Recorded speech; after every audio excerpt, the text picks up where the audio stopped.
everyone, this is wife and husband Lopez from the Lopez Garden. Hello! Hello! So today this video is for those of you guys that want to start planting your cherry tomatoes. It's February Or tomatoes. 21st. They're all the same for tomatoes. And for tomatoes or cherry tomatoes, this is the same technique. So someone was asking us how we start our cherry tomatoes because they've been waiting since last year because it wasn't the season. So now that it's almost spring, it's the right season, right? Yeah. So what we're going to share with you guys is how we do it, so you can start your own too, like as soon as possible. Either outside, or you can start them inside if you have like a light that you can put them in a window that's well lit. Okay, husband, so you were sharing that this is not a type of soil that you would get at the store just like that, right? You made it. No, I made it. So what did you put on it for those that want to make their own soil too? So those ours it's just mostly coconut coir, which comes in a brick, and then I soaked the coconut coir in sea minerals and kelp extract. That mixture that you always soak things on? Yeah. Okay. Well, for the plants, that's a mixture that we use. You soak it for how long? You soak it until it breaks up and it gets ready. So about 3, depending on, just follow the directions on the coconut coir, and that will tell you how much. You did it 3 hours, 3 days? It was 3 hours, but every coconut coir is different. You can't say. Okay, so what it says in the directions. What it says in the directions. And what else do you put here? Just coconut? And I put like a tablespoon of kelp extract.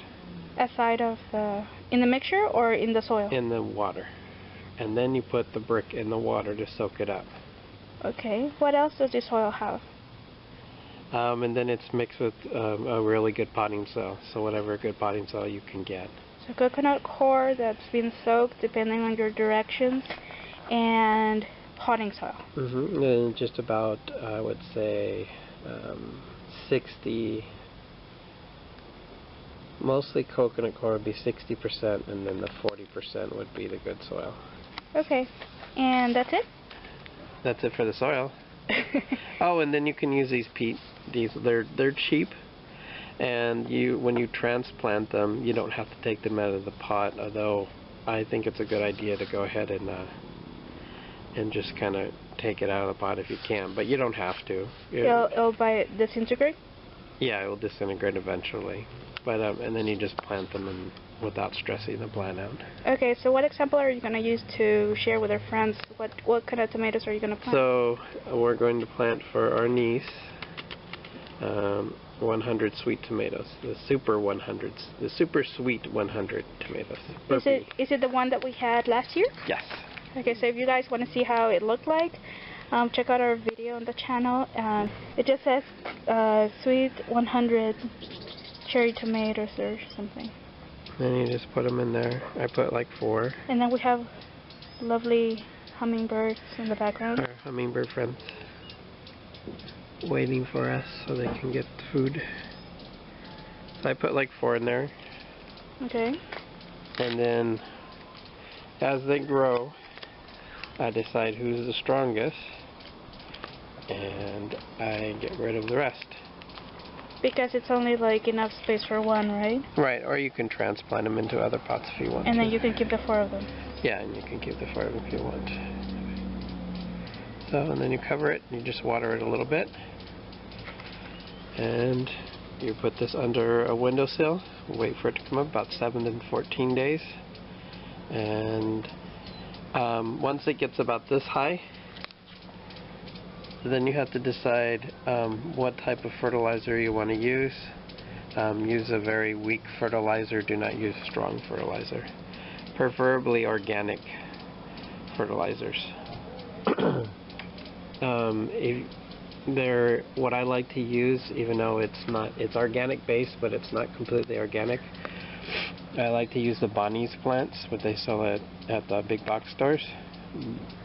And I just mix a little bit of that with some kelp extract, and then that's what I get my seedlings. And as you can see, that the Cucumber plants are very healthy.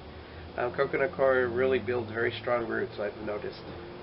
So hopefully this year is going to be more successful on the cucumbers than last year. Yeah, hopefully we won't have problems with the bugs and the funguses like we did last year. Those plants do look bigger, and these ones we started them from seeds under a light setting that we started like about 3 weeks ago. Maybe I think it's a month. A month? Yeah. So because it's truly not being a full winter, but you can't really risk it when you're doing seedlings like this. It's better to have them inside until they grow that big, sort of, and then slowly try to put them outside, but not in direct sunlight, because you can kill them through the shock, right? Yes. So it has to be slowly, a couple of hours, and then inside, or where they don't get the direct sunlight, just partial, so they start getting used to the weather. Because it's different from your indoors, obviously, right? Yes, we'll be planting these tomorrow.